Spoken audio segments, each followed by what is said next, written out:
नमस्कार दोस्तों। आज की हमारी इस कहा वीडियो में हम आपके लिए एक दशा माता की व्रत कथा लेकर आए हैं। एक समय की बात थी, जो एक राजा था, उसकी दो रानियां थी। बड़ी रानी के कोई संतान नहीं थी, छोटी रानी के एक पुत्र था। राजा छोटी रानी को, राजकुमार को बहुत प्यार करता था। बड़ी रानी को छोटी रानी से ईर्ष्या करती थी। बड़ी रानी राजकुमार के प्राण हर लेना चाहती थी। एक दिन राजकुमार खेलता खेलता बड़ी रानी के आंगन में चला गया।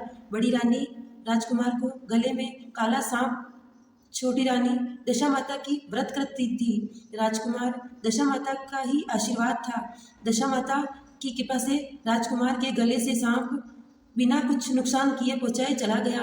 दूसरे दिन बड़ी रानी ने लड्डू में जहर मिलाकर राजकुमार को खाने के लिए दिए। जैसे ही राजकुमार लड्डू खाने लगा तो दशा माता एक दासी का रूप धारण करके आई और राजकुमार के हाथ से लड्डू छीन लिया।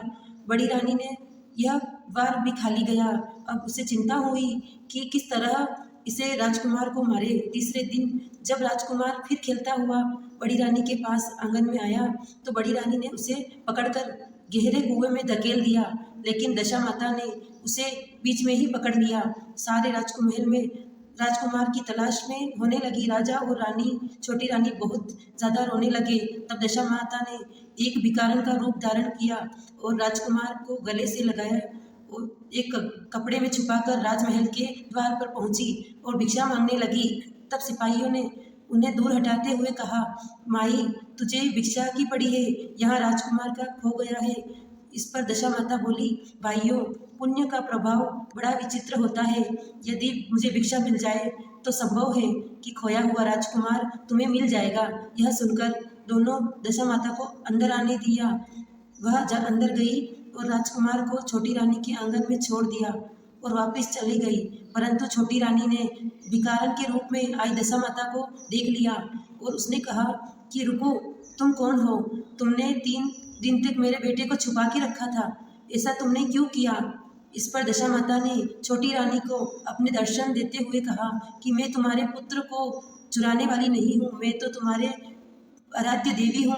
मैंने तुम्हें सचेत करने आई हूँ। बड़ी रानी तुमसे ईर्ष्या करती है और वह तुम्हारे पुत्र के प्राण हर लेना चाहती है।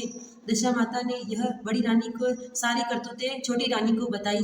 फिर यह सुनकर छोटी रानी दशा माता की आगे हाथ जोड़कर खड़ी हो गई और बोली, माता जैसी कृपा आपने मुझ पर की है, मैं चाहती हूँ आप सदैव राजमहल में विराजमान रहे। मैं आपकी सेवा पूजा करूँगी। दशा माता बोली कि मैं किसी के गर्भ नहीं रह सकती। जो श्रद्धापूर्वक मेरा ध्यान कर स्मरण करते हैं, मैं उसके हृदय में निवास करती हूँ।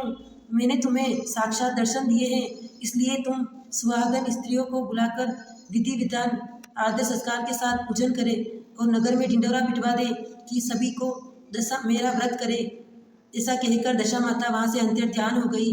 हे दशा माता, आप जैसी कृपा छोटी रानी पे की है, वैसी हम सब कहानी को कहते हुए, सुनते हुए, काम करते हुए सब पर करना। जय श्री दशा माता।